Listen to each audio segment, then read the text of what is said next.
Hello guys, great day! Dito kami ngayon sa farm.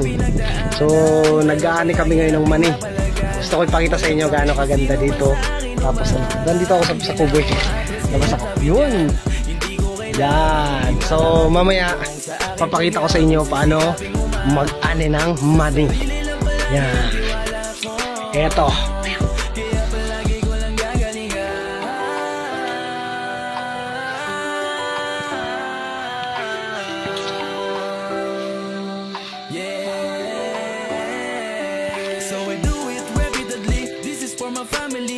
Tapos ikaw naging artista. Ako taga-video lang.